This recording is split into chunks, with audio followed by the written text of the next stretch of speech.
আসসালামু আলাইকুম।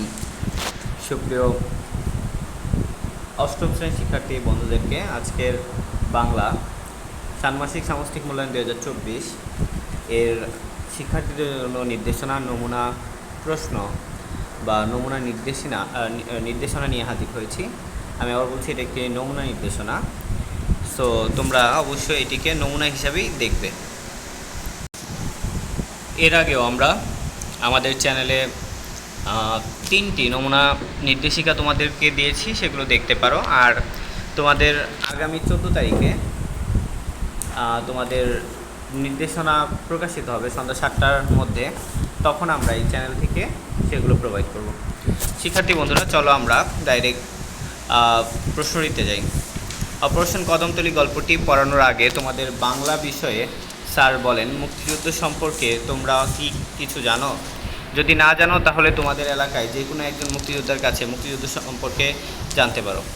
এখন দেখো, বলছে যে কাজ ক, একক কাজ, জোড়ায় আলোচনার ভিত্তিতে নিচের কাজগুলো করো। তোমাদের এলাকায় মুক্তিযোদ্ধাদের নামের তালিকা তৈরি করো। তোমাদের বাছাই করা একজন মুক্তিযোদ্ধার কাছে মুক্তিযুদ্ধের ঘটনা নিয়ে একটি কথোপকথন নমুনা তৈরি করো। কথোপকথনটি তৈরির সময় নিচের বিষয়গুলো খেয়াল রাখবে। কী কী বিষয় খেয়াল রাখবে? কথোপকথনটি প্রাসঙ্গিক হইতে হবে, অর্থাৎ মুক্তিযুদ্ধ ভিত্তিক হইতে হবে, আজাইরা গল্প হওয়া যাবে না। যোগাযোগে মর্যাদাসূচক শব্দগুলো যথাযথভাবে ব্যবহার করতে হবে। তারপর হচ্ছে কথোপকথনে বিভিন্ন শ্রেণীর বাক্য ব্যবহার করতে হবে। এবার হচ্ছে কাজ খ, একক কাজ। এবার তুমি মুক্তিযুদ্ধ সম্পর্কে একটি অনুচ্ছেদ লিখো। তারপর বলছে অনুচ্ছেদটি 100 থেকে 200 শব্দের মধ্যে হতে হবে। অনুচ্ছেদটি প্রমিত ভাষায় ব্যবহার করতে হবে। এই অনুচ্ছেদে যেন অন্তত 5 ধরনের জ্যোতিচিহ্ন ব্যবহার থাকে। তারপরে দেখো 3 নাম্বার, উপরে অনুচ্ছেদ থেকে, মানে তুমি যে অনুচ্ছেদ লিখলা, যে কোনো 5টি শব্দ খুঁজে বের করো এবং নিচের ছকে অনুরূপ একটি ছক তোমার খাতায় লেখো। শব্দ, উচ্চারণ অনুযায়ী ধ্বনির প্রকার।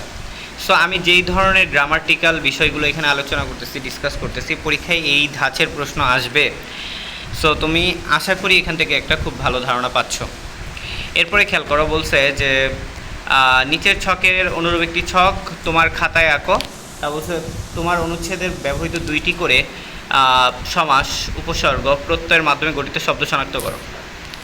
সো তোমরা বুঝতেই পারছো এটা।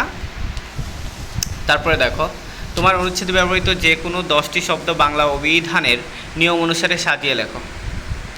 দেখো খেয়াল করো, এখানে কাজ গ আর কি। তো স্বাধীনতা দিবস উপলক্ষে একটি ভাষণ তৈরি করো।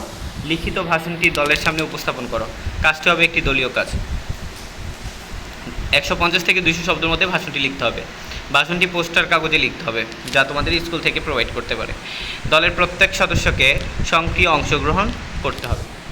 তো আশা করি তোমরা তোমাদের এই প্রশ্নটি বুঝতে পেরেছো। এই ধাঁচের প্রশ্ন আসবে, যা আসলে অনুমেয়। সো শিক্ষার্থী বন্ধুরা, তোমরা ভালো থাকো, সুস্থ থাকো। তোমাদের জন্য পরবর্তী প্রশ্ন এবং পরবর্তী গাইডলাইন নিয়ে হাজির হব। সেই পর্যন্ত সবাই ভালো থাকো, সুস্থ থাকো। আসসালামু আলাইকুম।